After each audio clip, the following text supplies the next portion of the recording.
Hello students, आज मैं आपको इस वीडियो में प्रश्नावली 3C शुरू कराने वाला हूँ, जिसका पहला सवाल है निम्न समीकरणों को प्रतिस्थापन विधि द्वारा हल कीजिए। ठीक है, तो जो हमारी समीकरण होंगी इनको प्रतिस्थापन विधि से हल करना है। ठीक है, तो प्रतिस्थापन विधि से हल करने के लिए क्या करना पड़ता है कि आपको समीकरण 1 से या 2 से, ठीक है, x का मान या y का मान निकाल के हमें दूसरी समीकरण में रखना पड़ता है। अगर हम समीकरण 1 से निकालेंगे तो 2 में रखेंगे और 2 से निकालेंगे तो 1 में रखेंगे। ठीक है, तो अब जैसा कि आपको 2 समीकरण दे रखी, जिसमें हमने इसको पहले समीकरण और इसे मान लिया हमने दूसरी समीकरण। ठीक है, और मैं आपको समीकरण 2 से x का मान निकालने वाला हूँ। ठीक है, जिस समीकरण में संख्याएं कम हो आप उसी से निकालें तो ज़्यादा सरल हो जाता है। ठीक है, तो मैं यहाँ पे लिखे लेता हूँ कि x का मान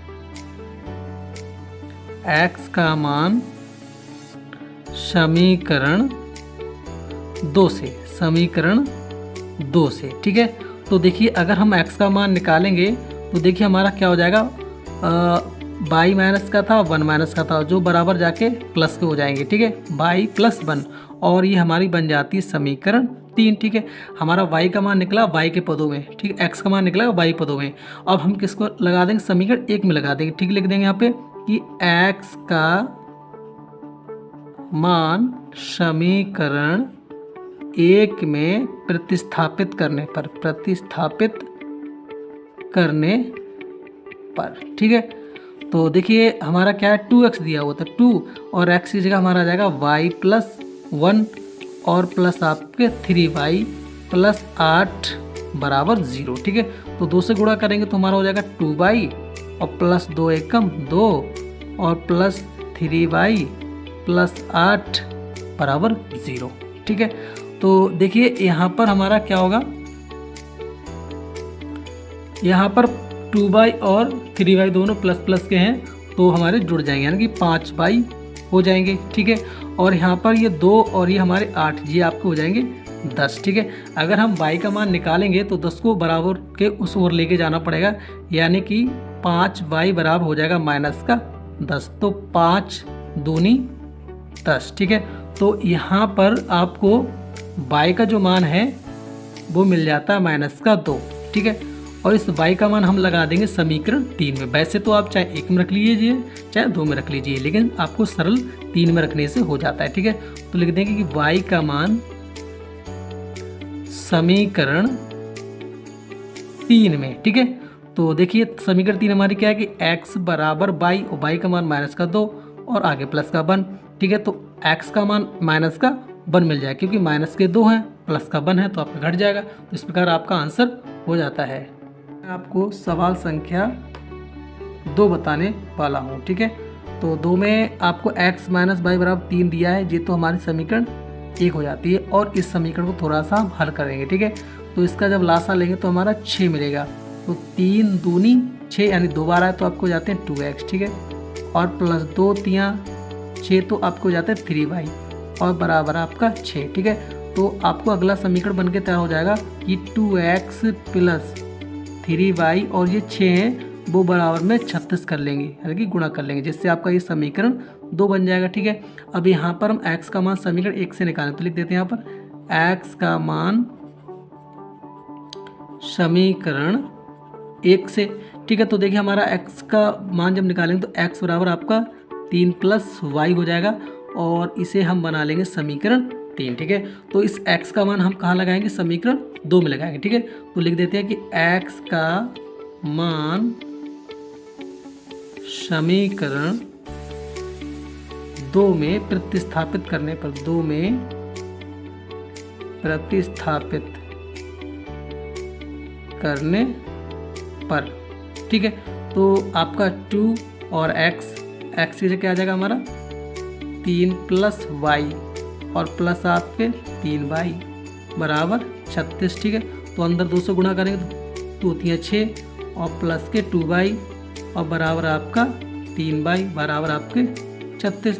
तो ये आपके जुड़ जाएंगे 2y और 3y आपको हो जाएंगे 5y। ठीक है, और बराबर आपका 36 और ये 6 जाएगा तो आपका माइनस हो जाएगा। ठीक है, तो देखिए हमारा 5y बराबर कितना मिलेगा 30। ठीक है, तो आप जानते हैं कि 5 का 5 और 5 का 30 होते हैं। तो इस प्रकार आपका y का मान कितना मिल जाता है, 6 मिल जाता है। कितना मिल जाता है, 6। और इस y का मान हम लगा देंगे समीकरण 3 में। ठीक है, तो देखिए y का मान समीकरण 3 में। ठीक है, तो समीकरण 3 आपकी ये है कि x बराबर 3 और प्लस y का मान 6। तो इस प्रकार आपका x का मान 9 मिल जाता है। ठीक है, और आपका हल हो जाता है। अब मैं आपको सवाल संख्या 3 बताने वाला हूँ। तो x प्लस वाई बराबर 10, इसी को हमने समीकरण 1 मान लिया है, और 2x माइनस 3y बराबर 0, जिसे हमने समीकरण 2 मान लिया। ठीक है, तो यहाँ पर भी हम x का मान समीकरण 1 से ही निकालेंगे। तो लिख देते हैं कि x का मान समीकरण 1 से। ठीक है, तो देखिए x बराबर आपका हो जाएगा 10 माइनस वाई, और ये आपकी हो जाएगी समीकरण 3। ठीक है, और इसका जो मान है वो हम समीकरण 2 में प्रतिस्थापित कर देंगे। ठीक है, तो लिख देंगे कि x का मान समीकरण 2 में प्रतिस्थापित करने पर, 2 में प्रतिस्थापित करने पर। ठीक है, तो देखिए x की जगह क्या करना है, हमको 10 माइनस बाई करना है, यानी कि तो 2, और x की जगह हमारा हो गया 10 माइनस बाई, और माइनस के 3 बराबर आपका 0। तो 200 गुणा करेंगे तो 2 ढाई के 20, और प्लस आपके 2 सॉरी माइनस के 2 हैं, और माइनस के आपके 3 बराबर आपका 0। तो देखिए ये आपके माइनस के 2 माइनस के 3 मिलके हो जाएंगे माइनस के 5, और बराबर ये जो 20 जाएगा वो भी आपका माइनस का हो जाएगा। ठीक है, तो पहले तो माइनस माइनस कट जाएगा आपका, और यहाँ से 5 चौक 20, यानी कि आपका जो y का मान है वो आपको 4 मिल जाएगा। ठीक है, और इस y का मान हम समीकरण 3 लगा देंगे। ठीक है, तो लिख देते हैं कि y का मान समीकरण 3 में। ठीक है, तो रख दीजिए, तो x बराबर 10 माइनस y का मान कितना आपका 4। ठीक है, तो x बराबर आपको कितना बचेगा 6। ठीक है, तो इस प्रकार आपका ये हल हो जाता है। अब मैं आपको सवाल संख्या 4 बताता हूँ। तो दिया है कि y बराबर 7 माइनस 4x बटे 3। ठीक है, तो इसमें समीकरण में हमारा y का मान पहले से ही x के पदों में दिया हुआ है, जिसे हम समीकरण 1 मान लेंगे, और अगला हमको समीकरण दिया है 2x प्लस 3y बराबर -1, जिसे हम समीकरण 2 मान लेंगे। ठीक है, तो यहाँ पर हम ये सीधा सीधा y का जो मान x के पदों में है वो हम समीकरण 2 में प्रतिस्थापित कर देंगे। तो लिख देते हैं कि y का मान समीकरण 2 में प्रतिस्थापित करने पर,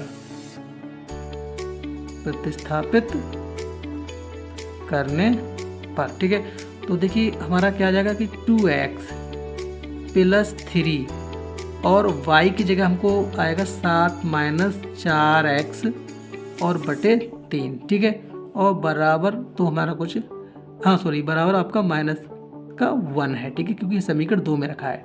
तो देखिए हमारा 3 से 3 यहाँ पे ख़त्म हो जाएगा, तो जिससे हमारा बचेगा 2x और प्लस के 7 और ये माइनस के 4x और बराबर माइनस का 1। ठीक है, तो ये 2x और ये 4x माइनस के हैं, तो आपको माइनस के 2x बचेंगे, और बराबर माइनस का तो 1 है, और ये 7 जाएंगे तो वो भी आपके माइनस को हो जाएंगे। ठीक है, जिससे हमारा क्या होगा कि माइनस का 2x और यहाँ पर ये माइनस के 8 हो जाएंगे। ठीक है, तो यहाँ से माइनस से मान खत्म हो जाएगा, और 2 चौक 8। ठीक है, तो इस प्रकार आपका जो x का मान है वो आपका 4 आ गया। कितना आ गया, 4 आ गया। ठीक है, अब मैं x का मान जो है वो हम समीकरण 1 में प्रतिस्थापित कर देंगे, लगा देंगे। ठीक है, तो x का मान समीकरण 1 में। ठीक है, तो देखिए y बराबर अब 7 माइनस 4 गुणा x का मान कितना आपको 4 मिला है। ठीक है, तो और बटे में आपके 3 है। ठीक है, तो y बराबर आपका 7 माइनस 4 चौक 16 हो जाएंगे, और बटे में आपके 3। ठीक है, तो यहाँ पर आपको घटेगा तो बराबर मिलेगा आपको ये माइनस के 16 में से जब 7 जाएगा तो आपको माइनस का 9 बचेगा, और बटे में आपका 3 है, तो इस पर 3 तिया 9 हो जाएगा। ठीक है, तो कुल मिला के यहाँ पर जो y का मान है वो आपको -3 मिल जाएगा और आपका सवाल हल हो जाता है। अब मैं आपको सवाल संख्या 5 बताने वाला हूँ। तो जो दिया है कि 3x - y = 3 जिसे हमने समीकरण 1 मान लिया, 9x - 3y = 9 जिसे हमने समीकरण 2 मान लिया। ठीक है, तो यहाँ पर हम समीकरण 1 से y का मान निकालते हैं। ठीक है, तो लिखेंगे y का मान समीकरण 1 से। तो देखिए हम ऐसा करते हैं, y का मान जब निकालेंगे तो y को प्लस होना चाहिए, तो y को उस ओर ले जाते हैं और 3 को इस ओर ले जाते हैं। मतलब आपका ऐसे हो जाएगा कि 3x और ये -3y और बराबर आपका y हो जाएगा। ठीक है, तो उसको हम ऐसे भी ले सकते हैं कि y बराबर 3x - 3 और ये हो गई समीकरण आपकी 3। ठीक है, और इसका मान जो हम समीकरण 2 में प्रतिस्थापित कर देंगे। ठीक है, तो y का मान समीकरण 2 में प्रतिस्थापित करने पर ठीक है, तो देखिए हमारा क्या हो जाता है कि 9x - 3 और y की जगह क्या कर देंगे हम 3x और -3। ठीक है, और बराबर आपके कितने हैं 9। ठीक है, तो देखिए हमारा क्या होगा कि 9x और यहाँ पर 3 तिया 9x हो जाएंगे और आपके प्लस के 9 हो जाएंगे, बराबर आपका क्या हो जाएगा 9। तो आप देखिए यहाँ पर 9x से 9x खत्म हो रहा है, 9 से 9 खत्म हो रहा है। ठीक है, यानी कि हमारा x का मान खुद खत्म हो रहा है, तो हम यहाँ पर लिख देंगे कि कोई सार्वहल नहीं है, कोई सार्वहल नहीं है। इस प्रकार आपका ये क्वेश्चन हल हो जाता है। अब मैं आपको सवाल संख्या 6 बताने वाला हूँ, जो दिया है कि x + 2y - 4 = 0 जिससे हमने समीकरण 1 मान लिया है, 2x + 4y - 12 = 0 जिसे हमने समीकरण 2 मान लिया। ठीक है, तो यहाँ से हम x का मान निकाल लेते हैं। ठीक है, समीकरण 1 से x का मान। ठीक है, तो देखिए x का मान जब निकालेंगे तो हमारा 4 जाएगा वो प्लस का हो जाएगा और ये 2x जाएगा बराबर की उस ओर, तो आपका -2y हो जाएगा जिसे हम समीकरण 3 मान लेंगे। ठीक है, और इस x का मान समीकरण 2 में प्रतिस्थापित करने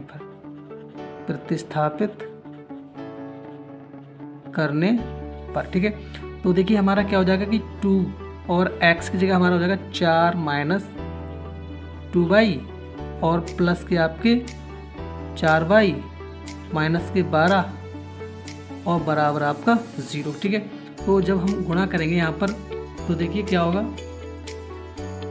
तो देखिए कि 2 चौक 8 माइनस के 2 दूनी 4y और ये प्लस के 4y माइनस के 12 बराबर आपका 0।